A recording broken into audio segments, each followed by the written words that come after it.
78వ స్వాతంత్ర దినోత్సవ శుభ సందర్భాన భారతీయులకు దేశ విదేశాల్లో ఉన్న తెలుగు వారికి రాష్ట్ర ప్రజలకు మనస్ఫూర్తిగా శుభాకాంక్షలు. ఆసేతు హిమాచలం అత్యంత ఘనంగా స్వాతంత్ర దినోత్సవ వేడుకలు జరుపుకుంటున్న వేళ భారతదేశానికి స్వేచ్ఛా స్వాతంత్రాలు అందించిన జాతి పిత మహాత్మా గాంధీ, రాజ్యాంగ నిర్మాత డాక్టర్ బిఆర్ అంబేద్కర్, త్రివర్ణ పతాక రూపకర్త మన తెలుగు బిడ్డ పింగళ వెంకయ్య లాంటి మహనీయుల్ని, స్వాతంత్ర సమర యోధుల త్యాగాలను స్మరించుకుంటూ వారికి ముందుగా ఘన నివాళులర్పిద్దాం. 1857లో ప్రథమ స్వాతంత్ర పోరాటం జరిగిందని చరిత్ర చెబుతోంది. అయితే అంతకంటే ముందే బ్రిటిష్ దుర్మార్గపు పరిపాలనపై తెలుగు నేల తిరుగుబాటు చేసిందని చరిత్రకారులు చెబుతున్నారు. అటువంటి చైతన్యం కలిగిన గడ్డ మన తెలుగు గడ్డ. దేశంలోని తెలుగు వారంతా ఒకే రాష్ట్రంగా కలిసి ఉండాలని కలలుగన్నాం. 1946లోనే విశాలాంధ్ర ఉద్యమం కోసం పోరాడాం. అమరజీవి పొట్టి శ్రీరాములు ప్రాణత్యాగంతో కర్నూలు రాజధానిగా 1953 అక్టోబర్ 1వ తేదీన ఆంధ్ర రాష్ట్రం ఏర్పడింది. ఆ తర్వాత 1956 నవంబర్ 1వ తేదీన హైదరాబాద్ రాజధానిగా మొదటి భాషా ప్రయుక్త రాష్ట్రంగా ఆంధ్రప్రదేశ్ ఏర్పాటు చేశారు. అనంతర పరిణామాలతో 2014లో రాష్ట్ర విభజనతో తెలుగు ప్రజలు 2 రాష్ట్రాలు ఏర్పడ్డాయి. ఇలా 60 ఏళ్లలో జరిగిన పరిణామాలతో ప్రతిసారి సవాళ్లతో రాష్ట్రం ప్రయాణం సాగింది. విభజనతో ఏర్పడిన నవ్యాంధ్రకు రాజధాని కూడా లేని పరిస్థితిలో నాడు పాలన ప్రారంభించాం. ఎక్కడ కూర్చొని పని చేయాలో కూడా తెలియనటువంటి అనిశ్చిత పరిస్థితి నుంచి పాలన మొదలుపెట్టి ప్రభుత్వాన్ని పట్టాలు ఎక్కించాం. మాకున్న అనుభవం, ప్రజల సహకారం, కష్టపడే తత్వంతో కొద్ది కాలంలోనే నిలదొక్కున్నాం. సంక్షేమ అభివృద్ధి కార్యక్రమాలకు రూపకల్పన చేసుకుని వేగంగా ముందుకు సాగాం. దేశంలో ఎవరూ ఊహించిన విధంగా సంస్కరణలతో, సమర్థవంతమైన నిర్ణయాలతో, సరికొత్త పాలసీలతో 13.5% వృద్ధి రేటుతో దేశంలో టాప్ 3 రాష్ట్రాల్లో ఒకటిగా సగర్వంగా నిలబడ్డాం. 120కి పైగా సంక్షేమ పథకాలతో ప్రజల జీవన ప్రమాణాలు మెరుగుపరిచాం. ఈజ్ ఆఫ్ డూయింగ్ బిజినెస్ లో ప్రథమంగా నిలిచాం. 16 లక్షల కోట్ల పెట్టుబడులకు ఒప్పందాలు చేసుకుని దేశం దృష్టి ఆకర్షించాం. 14-19 కాలంలో రాష్ట్రం అన్ని రంగాల్లో అనూహ్యంగా దూసుకుపోయింది. దేశంలో నాడు ఆంధ్రప్రదేశ్ ఒక పెద్ద బ్రాండ్గా ఆవిష్కృతమైంది. రాజధాని లేని రాష్ట్రం అని బాధపడుతూ కూర్చోలేదు. క్రైసిస్ నుంచి ఆపర్చునిటీ ఎదుర్కొన్నాం. ఆ క్రమంలో రాష్ట్రానికి నడిబొడ్డుగా ఉండే అమరావతి ప్రాంతంలో దేశం గర్వించే రాజధానికి శంకుస్థాపన చేసుకున్నాం. ప్రజల సహకారంతో 34,000 ఎకరాల భూసేకరణ చేసి ప్రపంచం చర్చించుకునే డిజైన్లతో సంపద సృష్టించే రాజధాని నిర్మాణాన్ని మొదలుపెట్టాం. మనది వ్యవసాయ ఆధార రాష్ట్రం. రైతు బాగుంటేనే రాష్ట్రం బాగుంటుందని నేను ఎప్పుడూ నమ్ముతాను. అందుకే సాగునీటి రంగానికి అత్యంత ప్రాధాన్యత ఇచ్చి నాడు 5 ఏళ్లలో 68,000 కోట్ల రూపాయలు ఇరిగేషన్పై ఖర్చు చేశాం. రాష్ట్రానికి జీవనాడి అయిన పోలవరం ప్రాజెక్టుకి అత్యంత ప్రాధాన్యత ఇచ్చాం. ఒక యజ్ఞంలా పోలవరాన్ని నాడు పరుగులు పెట్టించి 73% పనులు పూర్తి చేశాం. తెలుగుదేశం ప్రభుత్వం కొనసాగి ఉంటే ఈ పాటికే పోలవరం పూర్తయి ఆ ఫలాలు రాష్ట్రం ప్రజలు పొందేవాళ్లు. 120కి పైగా సంక్షేమ పథకాలు, అభివృద్ధి పథకాలు, శాంతి భద్రతలు, అందరికీ ఉపాధి, పెట్టుబడులు, ఉద్యోగ అవకాశాలతో రాష్ట్రం దూసుకుపోతున్న క్రమంలో 2019లో వచ్చిన ఎన్నికల ఫలితాలు రాష్ట్రాన్ని చీకటిమయం చేశాయి. ఒక్క ఛాన్స్ పేరుతో అధికారంలోకి వచ్చిన పాలకులు కని విని ఎరుగని విధ్వంసాన్ని సృష్టించారు. వ్యవస్థల్ని చెరబట్టారు. బాధితుల్ని నిందితులుగా చేసి ప్రజాస్వామ్యాన్ని అపహాస్యం చేశారు. నియంత పోకడలతో, పరదాల పాలనతో రాష్ట్రాన్ని రావణ కాష్టం చేశారు. ప్రభుత్వ టెర్రరిజానికి నాంది పలికారు. ప్రజల ప్రభుత్వ భూములు, ఆస్తుల్ని దోచుకున్నారు. ప్రశ్నిస్తే దాడులు, కేసులు, అరెస్టులతో పెను ఉత్పాదం సృష్టించారు.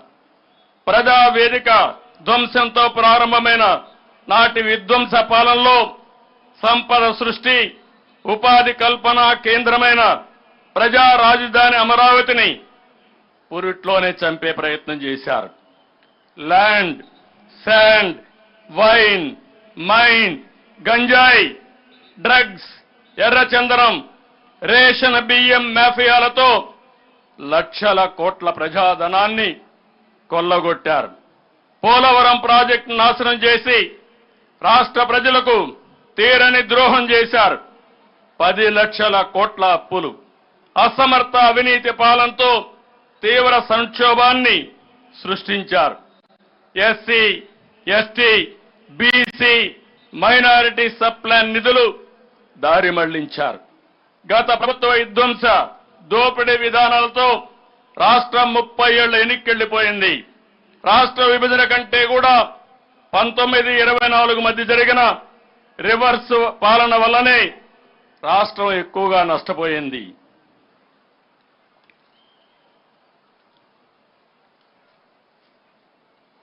గత ప్రభుత్వ అసమర్థ విధానాలతో రాష్ట్రం అప్పులు 9,74,000 కోట్లకు చేరుకున్నాయి. తలసరి అప్పు 74,790 రూపాయల నుంచి 1,44,336 రూపాయలకు పెరిగింది. తలసరి ఆదాయం 13.2% నుండి 9.5% తగ్గింది. అంటే గత ప్రభుత్వం తీరుతో ప్రజల తలసరి ఆదాయం తగ్గింది. మరోవైపు ద్రవ్యోల్బణం పెరిగింది. దీన్ని బట్టి పేదవారికి ఉపయోగపడే కార్యక్రమాలేవి గత ప్రభుత్వం చేయలేదని స్పష్టమవుతుంది. స్టేట్ డెవలప్మెంట్ కార్పొరేషన్ పేరుతో రైతు బజార్లు, కలెక్టర్ కార్యాలయాలు తదితర ప్రభుత్వ ఆస్తులు తాకట్టు పెట్టి అప్పులు తెచ్చారు. మద్య అమ్మకాలపై భవిష్యత్తులో వచ్చే ఆదాయాన్ని సైతం తాకట్టు పెట్టి అప్పులు తెచ్చారు. 5 ఏళ్ల చీకటి పాలనతో విసిగిపోయిన ప్రజల్లో చైతన్యం వెల్లువెత్తింది. 2024 సాధారణ ఎన్నికల్లో నిశ్శబ్ద విప్లవంతో, అసాధారణ విజయంతో కూటమికి పట్టం కట్టారు. గతంలో ఎప్పుడూ లేని విధంగా 93% స్ట్రైక్ రేటుతో 57% ఓట్ షేర్తో టీడీపీ, జనసేన, బీజేపీ ప్రభుత్వం ఏర్పాటైంది. తద్వారా అహంకార విధ్వంస ప్రజాకంటక ప్రభుత్వాన్ని ప్రజలు భూస్థాపితం చేశారు. ప్రధాని మోడీ గారు, నేను, మిత్రులు పవన్ కళ్యాణ్ గారు ఇచ్చిన ప్రజలు గెలవాలి, రాష్ట్రం నిలవాలి అనే మా ఎన్నికల నినాదాన్ని అర్థం చేసుకున్న ప్రజలు ఒక అద్భుతమైన విజయాన్ని అందించారు. ప్రజలు ఎంతో నమ్మకంతో కూటమి ప్రభుత్వానికి ఏకపక్షంగా పట్టం కట్టారు. కొత్త ప్రభుత్వంపై ఎన్నో ఆశలు పెట్టుకున్నారు. వాటిని నెరవేర్చేందుకు ప్రభుత్వం దృఢ సంకల్పంతో ఉందని మేము తెలియజేస్తున్నాం. గత 5 ఏళ్లు ప్రజలు ఏ స్వేచ్ఛా స్వాతంత్రాలు కోల్పోయి క్షోభను అనుభవించారో ప్రజలకు ఆ స్వేచ్ఛను తిరిగి అందించేందుకు కట్టుబడి ఉంటామని ఈ స్వాతంత్ర దినోత్సవ వేడుకల సాక్షిగా ప్రకటిస్తున్నాను. ఒక రకంగా చెప్పాలంటే ఆంధ్రప్రదేశ్ రాష్ట్ర ప్రజలకు మళ్లీ 5 ఏళ్ల తర్వాత స్వాతంత్రం లభించింది. అందుకే ఎన్నికల తర్వాత ప్రజల్లో అశాంతి పోయి ప్రశాంతంగా ఉన్నారు. ప్రజలకు ఉపయోగపడే విధానాలు రూపొందించి సంస్కరణలు మానవీయ కోణంతో జోడించి పాలన అందించడమే సుపరిపాలన. అలాంటి సుపరిపాలనకు తొలి రోజు నుంచే నాంది పలికింది మన కూటమి ప్రభుత్వం. సంక్షేమం, అభివృద్ధి రెండు కళ్లుగా పాలనకు శ్రీకారం చుట్టాం. 100 రోజుల ప్రణాళిక టార్గెట్గా అన్ని శాఖల్లో సమీక్షలు చేస్తున్నాం. గత ప్రభుత్వం నిర్వీర్యం చేసిన వ్యవస్థల్ని యాక్టివేట్ చేస్తున్నాం. అధికారుల్లో, ప్రభుత్వ శాఖల్లో నూతనోత్సాహాన్ని తీసుకొచ్చి ఫలితాలు సాధించే విధిగా అడుగులేస్తున్నాం. గత 5 ఏళ్లలో దెబ్బతిన్న ఆంధ్రప్రదేశ్ బ్రాండ్ని తిరిగి పొందేందుకు ఒక రెవల్యూషనరీ చర్యలు తీసుకుంటున్నాం. సింపుల్ గవర్నమెంట్, ఎఫెక్టివ్ గవర్నెన్స్ తో హంగు ఆర్భాటాలకు దూరంగా ప్రజలకు దగ్గరగా పాలన అందిస్తున్నాం. ప్రజలే దేవుళ్ళని నమ్మి ఆదరించిన నందమూరి తారక రామారావు గారి అడుగుజాడల్లో ఈ ప్రభుత్వం పయనిస్తుంది.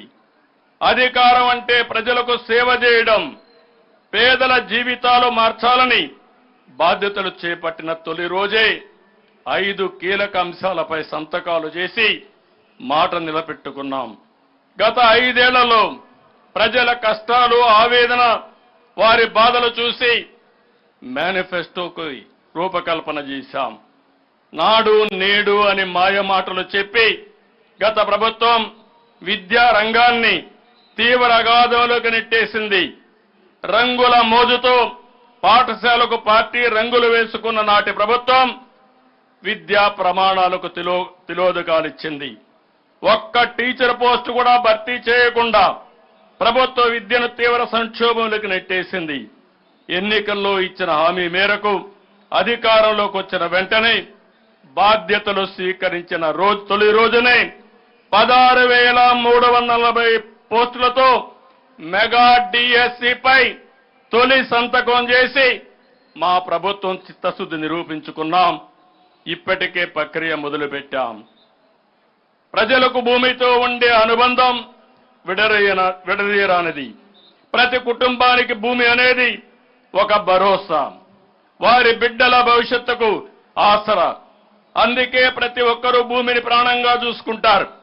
ఒక్క గజం అన్యాక్రాంతమైన తట్టుకోలేదు.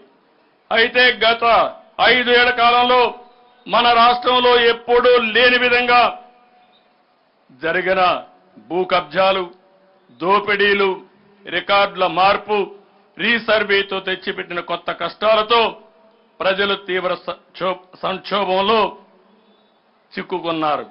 పట్టాదారు పాసు పుస్తకాలు, సర్వే రాళ్లపై బొమ్మలకు 700 కోట్ల రూపాయలు తగలేశారు. ల్యాండ్ టైటిలింగ్ యాక్ట్ తో ప్రజల ఆస్తులకు భద్రత లేకుండా చేశారు. మన రాష్ట్రంలో ఎన్నడూ లేని స్థాయిలో భూ సమస్యలు సృష్టించి ప్రజల్లో తీవ్ర అశాంతికి కారణమయ్యారు. అందుకే ఈ సమస్యలు పరిష్కరించేందుకు 2వ సంతకంతో ల్యాండ్ టైటిలింగ్ యాక్ట్ రద్దు చేశాం. మొదటి కేబినెట్ లో ఆమోదించి మొదటి అసెంబ్లీలోనే ఆ నల్ల చట్టాన్ని రద్దు చేశాం. రాష్ట్రంలో సంచలనం సృష్టించిన మదనపల్లి ఫైల్స్ ఘటన అనంతరం వెల్లువెత్తిన బాధితుల ఆక్రందనలు చూసిన తర్వాతనే రాష్ట్ర స్థాయిలో కూడా భూ బాధితుల కోసం మీ భూమి మీ హక్కు పేరుతో రెవెన్యూ సదస్సు నిర్వహించాలని ప్రభుత్వం నిర్ణయించింది. భూ సమస్యలపై బాధితులు ప్రభుత్వం చుట్టూ తిరగడం కాదు, ప్రభుత్వమే ప్రజల వద్దకు వెళ్లి సమస్య పరిష్కరించాలనేది మా ఉద్దేశం. మాది పేదల ప్రభుత్వం. పేదల సేవలో ఎప్పుడూ ముందుండే మనసున్న ప్రభుత్వం. అందుకే ఎన్ని ఆర్థిక సమస్యలు ఉన్నా ఇచ్చిన మాట నిలబెట్టుకోవడం ప్రకారం పింఛన్లు పెంచి ఇవ్వాలని నిర్ణయం తీసుకుని అమలు చేశాం. పేదల సేవలు అనే కార్యక్రమం ద్వారా పింఛను మొత్తాన్ని పెంచి ఇంటి వద్దే పంపిణీ చేస్తున్నాం. 300 పింఛను 400 రూపాయలు చేశాం.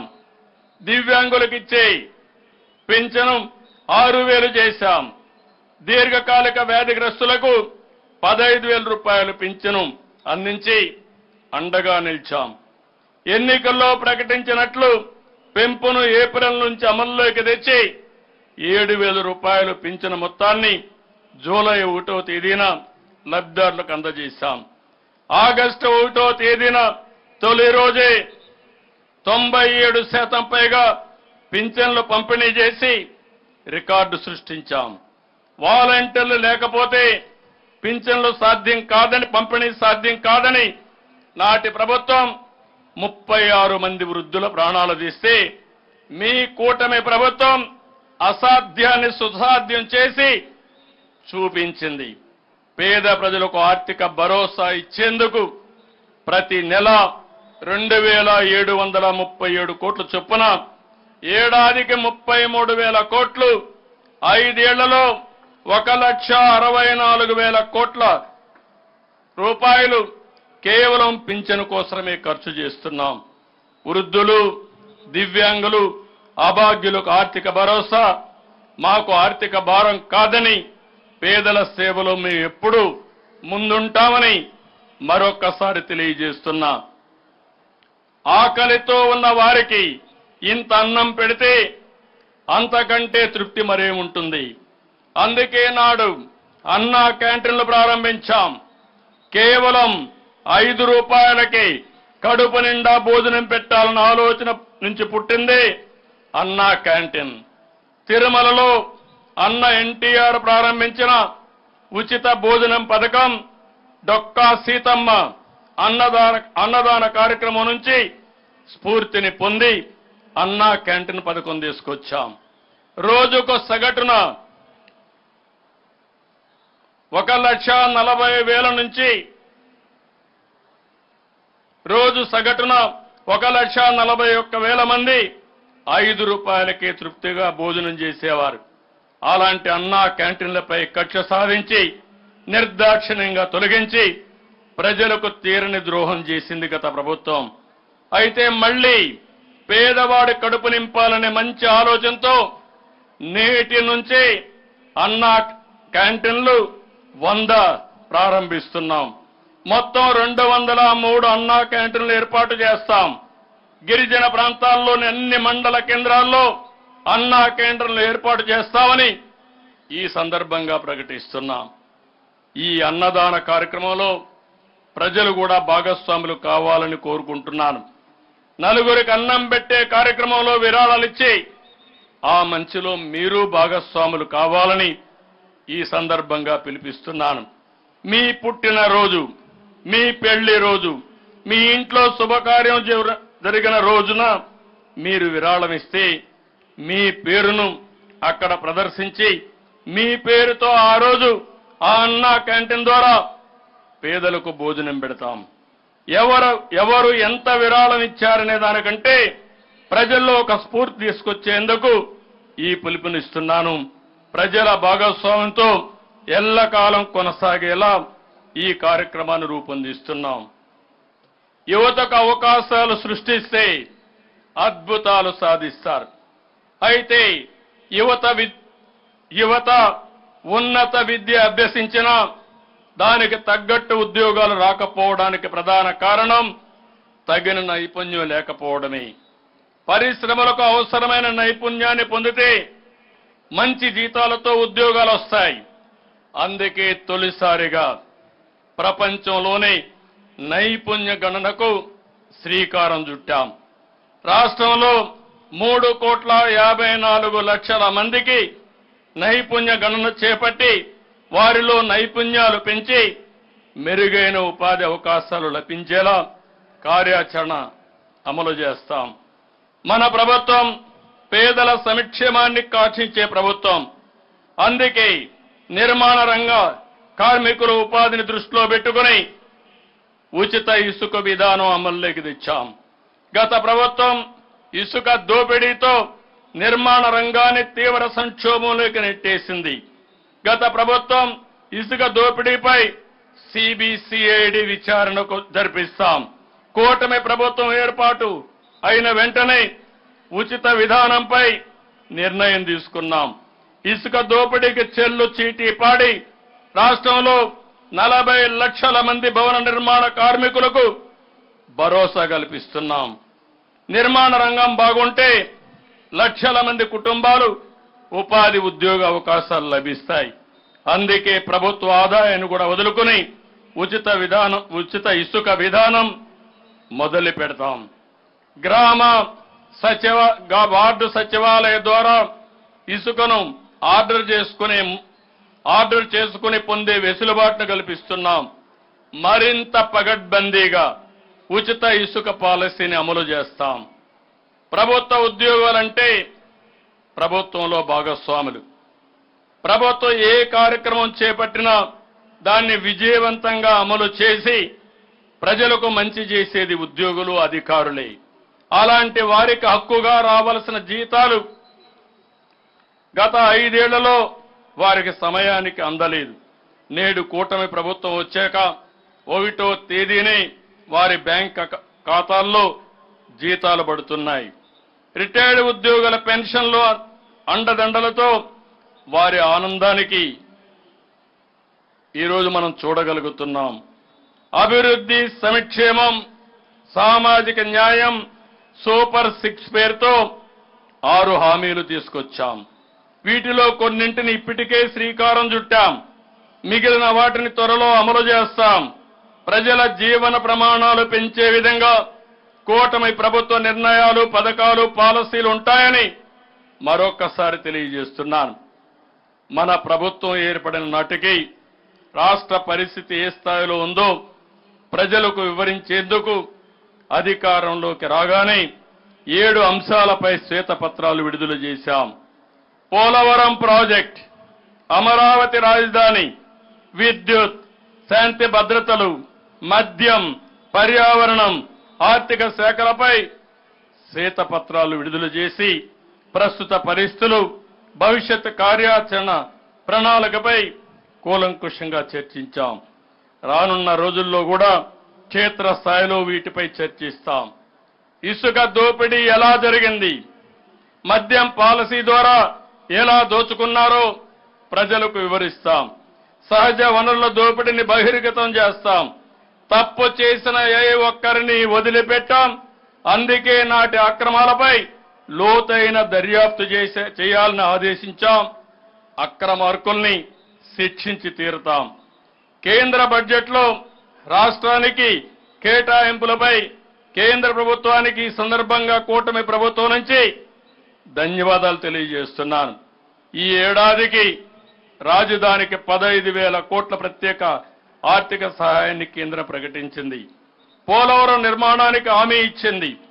రాయలసీమ, ప్రకాశం, ఉత్తరాంధ్రలో వెనుకబడిన జిల్లాలకు ప్రత్యేక ప్యాకేజీ ప్రకటించింది. విశాఖ, చెన్నై పారిశ్రామిక కారిడార్లో నోడ్డులకు, హైదరాబాద్, బెంగళూరు పారిశ్రామిక కారిడార్ అభివృద్ధికి హామీ ఇచ్చింది. ఏపీలో 2024-25 ఆర్థిక సంవత్సరానికి ఉపాధి హామీ పని దినాలు 15 కోట్ల నుండి 22 కోట్లకు పెంచాలని ఇచ్చిన ప్రతిపాదనపై కేంద్రం ఆమోదించింది. ఈ నిర్ణయంతో 53 లక్షల కుటుంబాలకు లబ్ధి జరుగుతుంది. రైల్వే బడ్జెట్లో ఏపీకి 9,151 కోట్లు కేటాయించారు. విభజన చట్టంలో ఉన్న అంశాలపై కేంద్ర ప్రభుత్వంతో తెలంగాణ రాష్ట్రంతో చర్చించి ముందుకు వెళ్తున్నాం. ప్రపంచంలో భారతదేశాన్ని సూపర్ పవర్ చేయడానికి కేంద్రం వికసిత్ భారత్ 2024 విజన్ ని రూపకల్పన చేస్తుంది.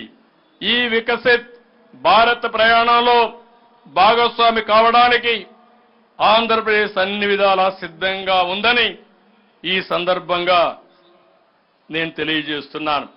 విజన్ 2047లో రూపకల్పనకు రాష్ట్ర ప్రభుత్వం అత్యంత ప్రాధాన్యత ఇస్తుంది. అందరి అభిప్రాయాలు తీసుకుని అక్టోబర్ 2వ తారీఖున గాంధీ జయంతి సందర్భంగా స్వర్ణ ఆంధ్రప్రదేశ్ విజన్ 2047 రూపకల్పన విడుదల చేయబోతున్నాం.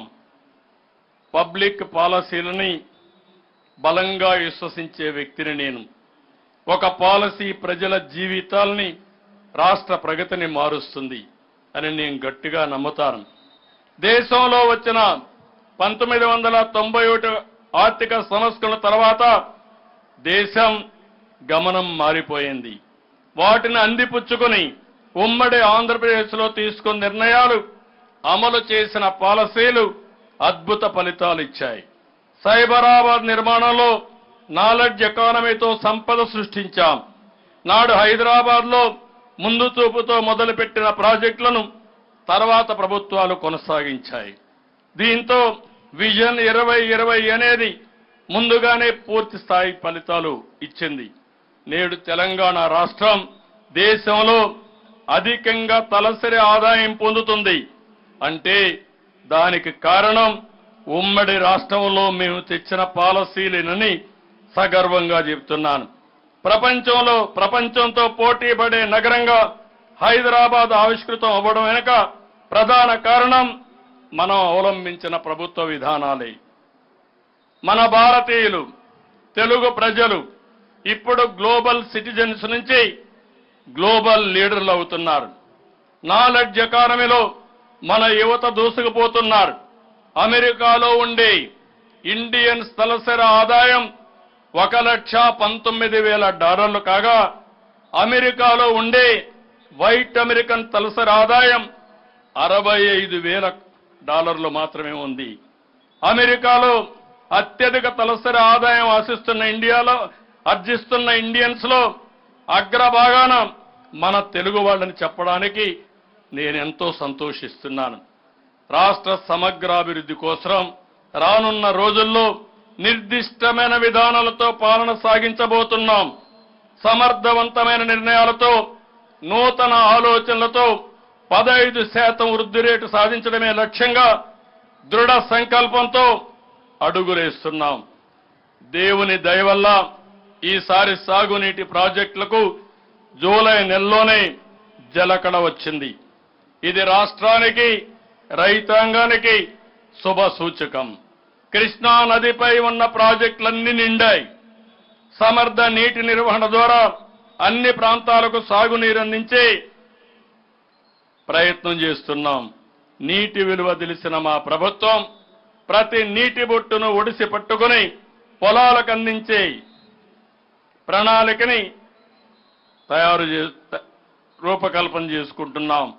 స్వర్ణ చతుర్భుజ రహదారుల కార్యక్రమంతో దేశంలో ప్రధాన రహదారులను ఎలా అనుసంధానం చేశామో అదే స్ఫూర్తితో నదుల అనుసంధానం కూడా జరగాలనేది మా ఆకాంక్ష. రైతుల ఆదాయాన్ని పెంచి వ్యవసాయాన్ని లాభసాటిగా మార్చడానికి వీలుగా నదుల అనుసంధానం చేయవలసిన అవసరం ఎంతైనా ఉంది. జాతీయ స్థాయిలో దీన్ని ఒక విధానంగా అమలు చేయవలసిన అవసరం ఉంది. రాష్ట్రంలో వంశధార, నాగావళి, గోదావరి, కృష్ణా, పెన్నా నదుల అనుసంధానం అనేది మా ప్రభుత్వ విధానం. రాష్ట్రంలో తాగునీరు, సాగునీరు, పరిశ్రమలకు కావాల్సిన మొత్తం నీరు సమృద్ధిగా అందిస్తాం. గత ప్రభుత్వ అసమర్థకు దెబ్బతిన్న పోలవరం ప్రాజెక్టును కూడా మళ్లీ ఘాటిలో పెట్టి ముందుకు తీసుకెళ్తాం. గత ప్రభుత్వ అసమర్థ నిర్ణయాలతో 436 కోట్లతో నిర్మించిన డయాఫామ్ వాల్ దెబ్బతిన్నది. ఇప్పుడు కొత్తది నిర్మించడానికి 990 కోట్ల రూపాయలు అవసరం అవుతుంది. ఈ విషయంలో కేంద్రంతో ఎప్పటికప్పుడు సంప్రదింపులు జరిపి ముందుకు తీసుకుపోవడం కోసం అన్ని ప్రయత్నాలు చేస్తున్నాం. అమెరికా, కెనడా వంటి దేశాల నుంచి నిపుణులు పిలిపించి కార్యాచరణకు సిద్ధం చేస్తున్నాం. నదుల అనుసంధానంలో కీలకమైన పోలవరం ప్రాజెక్టు త్వరితగతిన పూర్తి చేసేందుకు ఉన్న అన్ని అవకాశాలను అందిపుచ్చుకుంటూ ముందుకెళ్తున్నాం. దేశంలోనే తొలిసారి విద్యుత్ రంగంలో సంస్కరణలకు ఉమ్మడి రాష్ట్రంలో నాడు నాంది పలికాం. ఎవరూ సాహసించని సమయంలో దృఢమైన నిర్ణయాలతో విద్యుత్ రంగ సంస్కరణలకు శ్రీకారం చుట్టాం. దేశానికి మనం ఆదర్శంగా నిలిచాం. ఇంధన రంగం బలోపేతమైతే రాష్ట్రానికి అది ఇంధనం అవుతుంది. అందుకే మా ప్రభుత్వం ఎప్పుడూ విద్యుత్ రంగానికి అత్యంత ప్రాధాన్యత ఇస్తున్నాం. ఎవరూ ఆలోచించని కాలంలో ఎంతో ముందు చూపుతో సోలార్ విద్యుత్ గురించి ఆలోచన చేసి ఆచరణలోకి తెచ్చాం. సోలార్, విండ్ ఎనర్జీ సెక్టార్లో ఉన్న అవకాశాలు అందిపుచ్చుకొని సాంప్రదాయేతర ఇంధన రంగంలో ఉత్తమ ఫలితాలు సాధిస్తాం. సౌర విద్యుత్ పరిశ్రమ మార్కెట్ పరిణామం 2027 నాటికి దాదాపు 34% పెరుగుతుందని ఒక అంచనా. మారుతున్న ప్రజల అవసరాలు, పర్యావరణ పరిస్థితుల ఆధారంగా నూతన ఎనర్జీ పాలసీని రూపొందించుకుంటున్నాం. ఉష్ణోగ్రతలు అధికంగా ఉండే మన రాష్ట్రంలో సోలార్ విద్యుత్తుకి అద్భుతమైన అవకాశాలున్నాయి. గృహాలు, వాణిజ్య స్థలాలు, కార్యాలయాల్లో సౌర విద్యుత్తును ప్రోత్సహించి రైతులు, ఇతర రంగాల ప్రజలు సోలార్ విద్యుత్ ద్వారా సొంతంగా విద్యుత్తు ఉత్పత్తి చేసుకోవడంతో పాటు మిగిలిన విద్యుత్తుని సంస్థలకు విక్రయించి ఆదాయం పొందే మార్గాన్ని కల్పిస్తాం. ప్రధానమంత్రి సూర్యఘర్ యోజన పథకాన్ని రాష్ట్రంలో విస్తృతంగా అమలు చేస్తాం. Solar, wind, pumped energy, battery, bio ఎనర్జీలతో పాటు భవిష్యత్ అవసరాల కోసం గ్రీన్ హైడ్రోజన్ ఎనర్జీ హబ్గా ఈ రాష్ట్రంలో నాంది పలుకుతాం. రాష్ట్రంలో సంక్షోభంలో ఉన్న రైతును ఆదుకునేందుకు కూటమి ప్రభుత్వం కృత నిశ్చయంతో ఉంది. వారికి అవసరమైన చేయూతను అందిస్తాం. గత ప్రభుత్వం బకాయిలు పెట్టిన 1674 కోట్ల ధాన్యం సొమ్ముని రైతులకు చెల్లించాం. ప్రస్తుత ఆర్థిక సంవత్సరంలో బ్యాంకుల ద్వారా వ్యవసాయానికి 2,64,000 కోట్ల రుణాలు అందజేయబోతున్నాం. త్వరలో రైతు సబ్సిడీలు పునరుద్ధరిస్తాం. రైతు ఉత్పత్తులకు విస్తృత మార్కెటింగ్ సదుపాయాలు కల్పిస్తాం. ప్రకృతి వ్యవసాయానికి ప్రోత్సాహం అందిస్తాం. యాంత్రీకరణ, సాగులో డ్రోన్లు వినియోగం తదితర ఆధునిక వ్యవసాయ సాంకేతిక పద్ధతులు రైతులకు చేరువ చేరుస్తాం. అక్వా, హార్టికల్చర్కు సబ్సిడీలు ఇచ్చి వారిని ఆర్థికంగా నిలబెడతాం. ఫుడ్ ప్రాసెసింగ్ పరిశ్రమలు తెచ్చి అన్నదాతకు ఊతమిస్తాం. ఎన్డీఏ ప్రభుత్వం హామీ ఇచ్చిన ప్రకారం అన్నదాత పథకం కింద ఏడాదికి ప్రతి రైతుకు 20,000 రూపాయల ఆర్థిక సహాయం అందిస్తాం. 2014-19 మధ్య కాలంలో రాష్ట్రంలో పారిశ్రామిక రంగం పరుగులు పెట్టింది. అయితే గత ప్రభుత్వ టెర్రరిజంతో కంపెనీలు ఒప్పందాలు రద్దు చేసుకుని రాష్ట్రం విడిచి వెళ్లిపోయాయి. అలాంటి పారిశ్రామికవేత్తల్ని, కంపెనీల్ని మళ్లీ రాష్ట్రానికి తీసుకొచ్చేందుకు, వారికి నమ్మకం కల్పించేందుకు ప్రయత్నాలు చేస్తున్నాం. దీనిలో భాగంగానే నూతన పాలసీలు శ్రీకారం చుడుతున్నాం. రానున్న 100 రోజుల్లో కొత్త పాలసీలు తీసుకొస్తాం. నూతన industrial policy, MSME, food processing, electronic, IT, textile, tourism పాలసీలు తీస్తున్నాం. ఈజ్ ఆఫ్ డూయింగ్ బిజినెస్ లో మళ్లీ రాష్ట్రాన్ని అగ్రస్థానంలో నిలబెడతాం. మెడ్టెక్ జోన్ సాధించిన విజయాలు స్ఫూర్తిగా రాష్ట్రంలో మరో 100 పారిశ్రామిక పార్కులు ఏర్పాటు చేస్తాం. అదేవిధంగా కొత్తగా కుప్పం, మూలపేట, చిలమత్తూర్, దోనకొండ పరిసర ప్రాంతాల్లో కొత్త ఇండస్ట్రియల్ క్లస్టర్స్ ఏర్పాటు చేయబోతున్నాం. ఆయా క్లస్టర్లో electronics, pharma, food processing, hardware సంస్థల ఏర్పాటుకు కృషి చేస్తాం. నక్కపల్లి, కొప్పర్తి, ఓర్వకల్లు, కృష్ణపట్నంలో ఇండస్ట్రియల్ పార్కులు అభివృద్ధి చేస్తాం. పెట్టుబడులు ఎంతో కీలకమైన మౌలిక సదుపాయాలు కల్పనకు గత ప్రభుత్వం నిర్వీర్యం చేసింది. రాష్ట్రంలో పెట్టుబడులు రావాలన్నా, పరిశ్రమలు ఏర్పాటు చేయాలన్నా మౌలిక సదుపాయాలే కీలకం. కూటమి ప్రభుత్వం రాష్ట్రంలో మౌలిక సదుపాయాలకు పెద్దపీట ఇస్తుంది. ప్రజలు సౌకర్యవంతమైన జీవనం సాగించడానికి వీలుగా రాష్ట్ర వ్యాప్తంగా రహదారులు అభివృద్ధి చేస్తాం. గ్రామ స్థాయి నుంచి రాష్ట్ర జాతీయ రహదారుల వరకు రోడ్ల వ్యవస్థ మరింత పటిష్టం చేస్తాం. పోర్ట్లు, ఎయిర్పోర్ట్లు, జాతీయ రహదారులను అనుసంధానం చేసి సంపద సృష్టికి మార్గం సృష్టిస్తాం. ఇన్లాండ్ వాటర్ వేస్ ప్రాజెక్టులు ముందుకు తీసుకెళ్తాం. పట్టణ గ్రామీణ ప్రాంతాల్లో ప్రతి ఇంటికి తాగునీటి సౌకర్యం అందిస్తాం. విజయవాడ, విశాఖపట్నంలో మెట్రో రైల్ ప్రాజెక్ట్ ని మళ్లీ పట్టాలు ఎక్కిస్తాం. గ్రామాల్లో వేస్ట్ మేనేజ్మెంట్ ని సమర్థవంతంగా నిర్వహించి స్వచ్ఛాంధ్రప్రదేశ్ ను సాధిస్తాం. 2014-19 సమయంలో విజయవాడ, రాజమండ్రి, తిరుపతి, కడప ఎయిర్పోర్ట్ల అభివృద్ధి చేశాం. కర్నూలుకి ఎయిర్పోర్ట్ కూడా తీసుకొచ్చాం. గత ప్రభుత్వం పక్కన పెట్టిన భోగాపురం ఎయిర్పోర్ట్ పనులను మళ్లీ వేగవంతం చేస్తున్నాం. పారిశ్రామిక అభివృద్ధికి భోగాపురం కేంద్రంగా మారనుంది.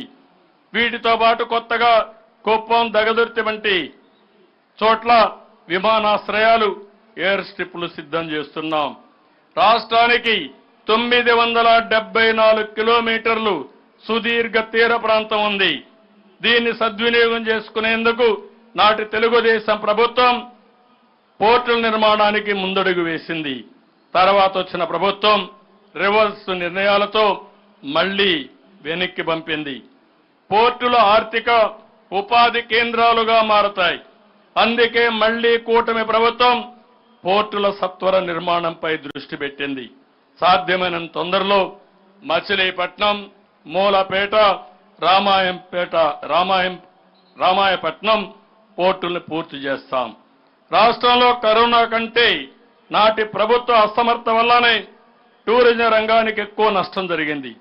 తెలుగుదేశం హయాంలో టూరిజం శాఖపై 880 కోట్లు ఖర్చు చేయగా గత ప్రభుత్వం కేవలం 213 కోట్లు మాత్రమే ఖర్చు చేసింది. తమ విలాసాల కోసం రిషికొండలో ప్యాలెస్ నిర్మించుకున్నారు తప్ప పర్యాటక రంగంపై శ్రద్ధ పెట్టలేదు. రిషికొండ ప్యాలెస్ కోసం ఖర్చు పెట్టిన దానిలో గత ప్రభుత్వం పర్యాటక రంగానికి సగం ఖర్చు పెట్టకపోవడం విచారకరం. టూరిజం అభివృద్ధి అనేది సామాన్య ప్రజలకు ఉపాధి కల్పనలో అత్యంత కీలకమైనది.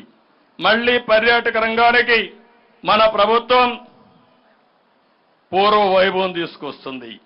రాష్ట్రం నుంచి వెళ్లిపోయిన పెట్టుబడిదారుల్ని మళ్లీ వెనక్కి తీసుకొస్తాం. రాష్ట్రంలో ఎకో, టెంపుల్, బీచ్ టూరిజం ప్రాజెక్టులను అభివృద్ధి చేసి రాష్ట్రాన్ని ముఖ్యమైన పర్యాటక కేంద్రంగా మారుస్తాం. గత ప్రభుత్వ హయాంలో అస్తవ్యస్తమైన విద్యా వ్యవస్థని సమూలంగా ప్రక్షాళన చేసేందుకు నడుము బిగించాం. ప్రధానంగా పాఠశాలల్లో మౌలిక సదుపాయాల కల్పనపై దృష్టి సారించాం. బడి ఈడు పిల్లలు ఎవ్వరూ విద్యకు దూరంగా ఉండకూడదనేది మా విధానం. రాబోయే 20 ఏళ్ల అవసరాలు దృష్టిలో పెట్టుకుని ఎప్పటికప్పుడు విద్యార్థుల సిలబస్ లో మార్పులు చేస్తాం. భాష లేనిదే జాతి ఉనికి ఉండదు. ఇంగ్లీషుకు ప్రోత్సాహం ఇస్తూనే ప్రాథమిక స్థాయి నుంచి మాతృభాష తెలుగుకు అత్యంత ప్రాధాన్యత ఇస్తాం. తెలుగు భాష వెలగాలనేది మా సిద్ధాంతం. విద్యారంగంలో విశేష సేవలందించిన వ్యక్తుల పేర్లను ప్రభుత్వ పథకాలకు పెట్టి వాటిని సమర్థవంతంగా ముందుకు తీసుకెళ్తున్నాం. అందులో భాగంగా విద్యార్థులకు అందించే పథకాలకు తల్లికి వందనం, సర్వేపల్లి రాధాకృష్ణన్ విద్యార్థి మిత్ర, డొక్కా సీతమ్మ మధ్యాహ్న బడి భోజనం, మన బడి మన భవిష్యత్తు, బాలికా రక్ష, అబ్దుల్ కలాం ప్రతిభా పురస్కారం అని పేర్లు పెట్టాం. 2014-19 నాటి పాత ఫీజు రీఎంబర్స్మెంట్ విధానాన్ని అమలు చేయాలని నిర్ణయించాం. దీంతో ప్రభుత్వమే నేరుగా కళాశాల ఖాతాల్లో ఫీజు రీఎంబర్స్మెంట్ జమ చేస్తుంది. దీంతో విద్యార్థులకు ఎటువంటి ఫీజుల సమస్యలుండవు. ఉపాధ్యాయుల బోధనపై దృష్టి పెట్టడం కోసం టీచర్ల అనవసర యాప్ల భారం తొలగించాం. వైద్య ఆరోగ్య శాఖలో 2014 నుంచి 19 వరకు నాటి పాలనలో అనుసరించిన ఉత్తమ విధానాలన్నీ మళ్లీ అమలు చేయాలని ఇప్పటికే నిర్ణయించాం. ప్రభుత్వ ఆసుపత్రులను బలోపేతం చేస్తాం. పరిశుభ్రతకు ప్రాధాన్యత ఇస్తాం. నాణ్యత పెంచుతాం. గత ప్రభుత్వం పెట్టిన ఆరోగ్యశ్రీ బిల్లులు బకాయిలు దశల వారీగా చెల్లిస్తున్నాం. టెలిమెడిసిన్ విస్తృతపరిచి మెరుగైన వైద్య సేవలు అందిస్తాం. గిరిజన ప్రాంతాల్లో ఫీడర్ అంబులెన్స్ల వ్యవస్థను మళ్లీ బలోపేతం చేస్తాం. గిరిజన గర్భిణీలను వసతి కేంద్రాలకు తరలించి పౌష్టికాహారం అందిస్తాం. తద్వారా మాతా శిశు సంరక్షణ చేపడతాం. ఎన్టీఆర్ బేబీ కిట్స్ ని తిరిగి ప్రవేశపెడతాం. ప్రజల జీవన ప్రమాణాలు పెరగడానికి ధరల భారం పడకుండా చూస్తున్నాం. గత ప్రభుత్వం ప్రజా పంపిణీ వ్యవస్థను కూడా అవినీతి కేంద్రంగా మార్చుకుంది. రేషన్ వ్యవస్థను సర్వనాశనం చేసింది. నిత్యావసర వస్తువుల ధరల పెరుగుదలతో పేదలు అల్లాడిపోయారు. అందుకే కూటమి ప్రభుత్వం మళ్లీ పౌర సరఫరాల శాఖను బలోపేతం చేస్తుంది. నిత్యావసర వస్తువుల ధరల్ని నియంత్రిస్తాం. ప్రస్తుత సమాజంలో మారుతున్న పోకడలకు అనుగుణంగా దేశంలో జనాభా పెరుగుదలని ప్రోత్సహించవలసిన అవసరం ఎంతైనా ఉంది. ఇప్పటి వరకు జనాభా నియంత్రణపైన దృష్టి పెట్టాం. జనాభా పెరుగుదలను తగ్గించేందుకు 2 దశాబ్దాల క్రితం చొరవ తీసుకుని పలు కార్యక్రమాలు చేశాం. అయితే నేడు జనాభా వృద్ధిపై దృష్టి పెట్టాలి. లేకపోతే రానున్న రోజుల్లో వృద్ధుల సంఖ్య పెరిగి పనిచేసే వాళ్ల సంఖ్య పూర్తిగా తగ్గిపోతుంది. ఇది దేశ ప్రగతిపై తీవ్రమైన ప్రభావం చూపుతుంది. ఈ కారణంగా జనాభా నియంత్రణ నుంచి జనాభా సమతుల్య దిశగా అడుగులు వేసేందుకు నిర్ణయించాం. అందుకే 2 పిల్లల కంటే ఎక్కువ సంతానం ఉంటే స్థానిక సంస్థల ఎన్నికల్లో పోటీకి అనర్హులున్న నిబంధన తొలగించాం. సంతానోత్పత్తిలో ఉత్తరాది రాష్ట్రాలతో పోలిస్తే మన రాష్ట్రంతో సహా దక్షిణాది రాష్ట్రాలు ప్రతికూలతను ఎదుర్కొంటున్నాయి. యువ భారత్ కోసం డెమోగ్రఫిక్ మేనేజ్మెంట్ ఆవశ్యకతను గుర్తించి ముందుకు సాగుదాం. టెక్నాలజీ సమర్థవంతంగా వినియోగిస్తే పాలనలో అద్భుతాలు సృష్టించవచ్చు. పేదల బ్రతుకుల్లో పెను మార్పులు తేవచ్చు. ప్రజల జీవన ప్రమాణాలు పెంచవచ్చు. టెక్నాలజీకి ఉత్తమ ప్రభుత్వ పాలసీలు తోడైతే అనూహ్యమైన విజయాలు సాధించవచ్చు. భారతదేశంలో టెక్నాలజీ ఉపయోగం పెరగడం వల్ల పేదరికం తగ్గిందని ఇటీవలే ఐక్యరాజ్య సమితి తెలియజేసింది. ఆర్టిఫిషియల్ ఇంటెలిజెన్స్ సమర్థవంతంగా వినియోగించుకుని సత్వర పారదర్శక పాలన అందించవచ్చు. పాలనలో సాంకేతికను విస్తృతపరిచి ప్రభుత్వ సేవలు మరింత సులభతరం చేస్తాం. జీరో పావర్టీ కోసం ప్రణాళికాబద్ధంగా అడుగులు వేస్తున్నాం. పేదరికం లేని సమాజం టీడీపీ విధానం. సమాజంలో ఆర్థికంగా ఉన్నత స్థాయిలో ఉన్న 10% మంది, అట్టడుగున ఉన్న 20% మందికి చేయూత ఇవ్వడం ద్వారా పేదరికాన్ని తగ్గించవచ్చు. గతంలో P3 విధానంతో సంపద సృష్టించాం. ఇప్పుడు కూడా ముందుకు పోతున్నాం. ఇప్పుడు P4 people public private partnership విధానంతో జీరో పావర్టీ సాధనకు కృషి చేస్తాం. ప్రజల మధ్య ఆర్థిక అసమానతలు తగ్గిస్తాం. Zero poverty state, zero poverty village, zero poverty locality మన లక్ష్యం కావాలి. పేదరికం లేని సమాజం నెలకొల్పేందుకు ప్రతి ఒక్కరూ నడుం బిగించాలి. మా ప్రభుత్వం లా అండ్ ఆర్డర్కు అత్యంత ఎక్కువ ప్రాధాన్యత ఇస్తుంది.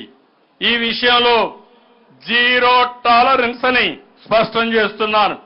ఉమ్మడి రాష్ట్రంలో మత ఘర్షణలు, రౌడీయిజం, ఫ్యాక్షనిజం, నక్సలిజాన్ని నిర్మూలించిన చరిత్ర తెలుగుదేశం ప్రభుత్వానికి ఉంది. నేడు మళ్లీ లా అండ్ ఆర్డర్ని అత్యంత కట్టుదిట్టంగా అమలు చేస్తాం. రాష్ట్రంలో పెట్టుబడులు రావాలంటే శాంతి భద్రతలు ఉండాలి. నేరస్తులు రాజకీయ ముసుగులో వచ్చి రౌడీజం చేస్తే ఉపేక్షించేది లేదు. మా ప్రభుత్వంలో ఎటువంటి రాజకీయ కక్ష సాధింపులకు తావులేదు. కానీ తప్పు చేసిన వారిని ఎట్టి పరిస్థితుల్లో ఉపేక్షించే అవకాశమే లేదని ఈ వేదిక మీద నుంచి ప్రకటిస్తున్నా. అవినీతికి పాల్పడి ప్రజల ఆస్తులను దోచుకున్న వారి నుంచి ఆ ఆస్తులు చట్టపరంగా తిరిగి రాబట్టి ప్రజలకు అందేలా చేస్తాం. తప్పు చేసిన వారికి శిక్ష పడే వరకు విశ్రమించాలని ప్రజలకు తెలియజేస్తున్నా. ప్రభుత్వ సామాజిక న్యాయానికి కట్టుబడింది. అన్ని వర్గాలకు న్యాయం జరగాలనేది మా నినాదం, మా విధానం. ఎన్నికల్లో సీట్లు కేటాయింపులు సోషల్ రీఇంజనీరింగ్ ద్వారా అన్ని వర్గాలకు సమన్యాయం చేసి తిరుగులేని ఫలితాలు సాధించాం. ఈ క్రమంలో నేడు ఎస్సీ వర్గీకరణపై సుప్రీంకోర్టు ఇచ్చిన తీర్పుని స్వాగతిస్తున్నాం. నేను ఉమ్మడి రాష్ట్ర ముఖ్యమంత్రిగా ఉన్న సమయంలో ఏపీలో ఎస్సీ వర్గీకరణ అమలు చేశాం. నేడు సుప్రీంకోర్టు తీర్పుతో వర్గీకరణకు ఉన్న అడ్డంకులు తొలగిపోయాయి. బీసీ, ఎస్సీ, ఎస్టీ, మైనారిటీలకు గతంలో ఇచ్చిన పథకాల్ని పునరుద్ధరిస్తాం. ఉమ్మడి రాష్ట్రంలో అమలు చేసిన ఆదరణ, ముందడుగు, చైతన్యం, రోషిని వంటి పథకాలు అమలు చేస్తాం. మహిళల భద్రత, ఆత్మ గౌరవానికి పెద్దపీట వేస్తాం. అందరికీ న్యాయం జరగాలి అనే మా విధానానికి కట్టుబడి ఉంటాం. రాష్ట్ర పునర్నిర్మాణం ఒక దీక్షలాగా, ఒక తపస్సులాగా చేయాలి. ఇందుకు మనందరం కంకణబద్ధులం కావాలి. తెలుగు జాతి నెంబర్ 1 గా చేయాలన్న సంకల్పానికి మీ సహకారం కోరుతున్నా. రాష్ట్ర పునర్నిర్మాణ యజ్ఞంలో ప్రతి ఒక్కరూ భాగస్వాములు కావాలని పిలుపుస్తున్నాను. చివరిగా భారతరత్న డాక్టర్ బాబా సాహెబ్ అంబేద్కర్ గారి వ్యాఖ్యలు ఒక్కసారి అందరం గుర్తు చేసుకుందాం. రాజ్యాంగం ఎంత మంచిది అయినా అది అమలు చేసేవాడు మంచివాడు కాకపోతే అది చెడు ఫలితాలు ఇస్తుంది. అదేవిధంగా రాజ్యాంగం మంచిది కాకపోయినా అది అమలు చేసేవాడు మంచివాడైతే మంచి ఫలితాన్ని ఇస్తుంది.